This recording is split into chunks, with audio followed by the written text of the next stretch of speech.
Good morning. Good morning.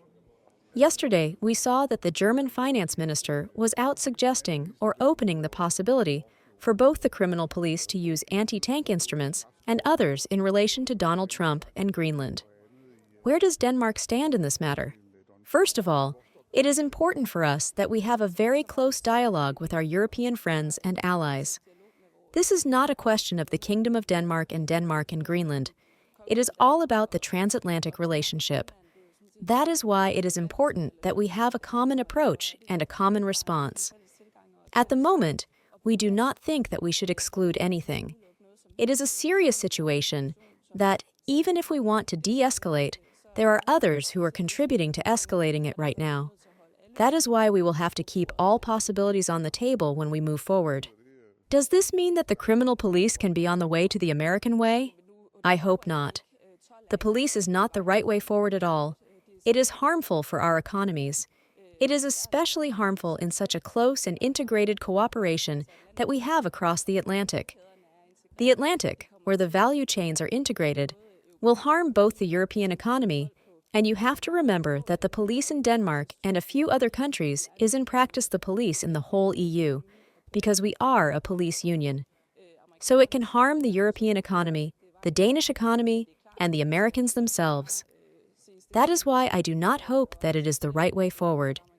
But it is clear that we should not just sit back and accept that the Americans are putting extra weight on us.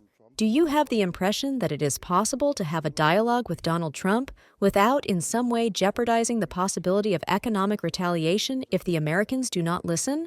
We have for a long time now tried to have a dialogue, and there is no doubt that you can see that. Even when you look at it from the outside, I think that there are some difficult conditions and circumstances that this dialogue will take place. We will not give up on that, because deep down it would be best for all of us if we succeeded with that dialogue. And now, specifically, where we are also talking about weight, then there is no way forward, just put more weight on. But as I said, we should not take any opportunities from the table. Now we will have to be ready to fight back if that is what is needed. In the last 24 hours, we have seen your colleagues from Germany, from France, from Poland, be out and open to fight back against the USA. What does it mean for Denmark to have that kind of attitude? I think you have to say that the upheaval that the Kingdom of Denmark, both Denmark and Greenland are experiencing at the moment, from our European friends and allies, means a lot.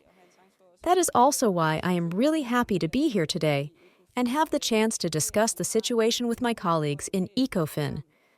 The fact that we have a possibility for the Europeans to stand together is crucial. And how do you perceive the cohesion in your circle?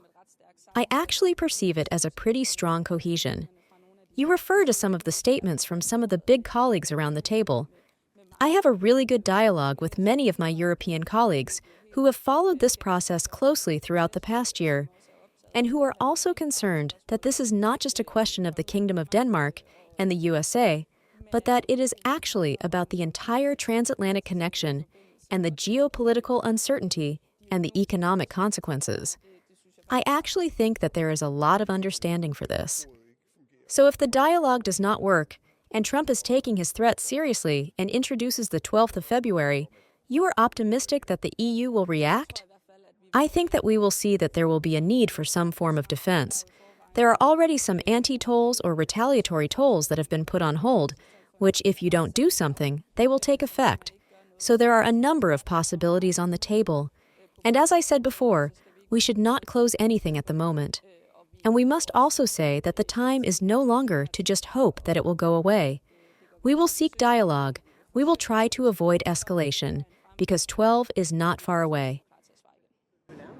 Sorry, Minister, can I ask some questions in English? I think you already addressed a lot of them in Danish. Yeah. But about the, so obviously a lot of countries are calling for the anti-coercion instrument. It seems like you want to call for dialogue first. Is that your position?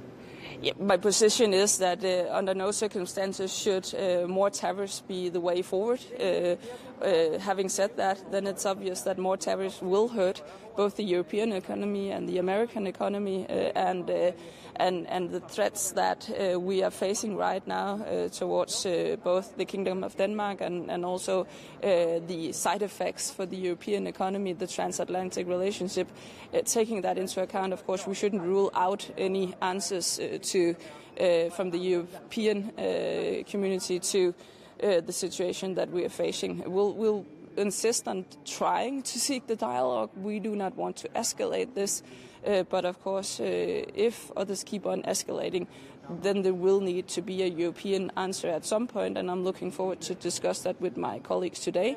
And there will also be a European Council meeting later this week. Yeah, and if the tariffs, I mean, again, I think you asked this question, but if the tariffs enter into effect on February 1st, would you then want to activate the anti-coercion instrument, or would you want sort of maybe to reactivate this 92 billion package that was suspended during trade talks last year instead?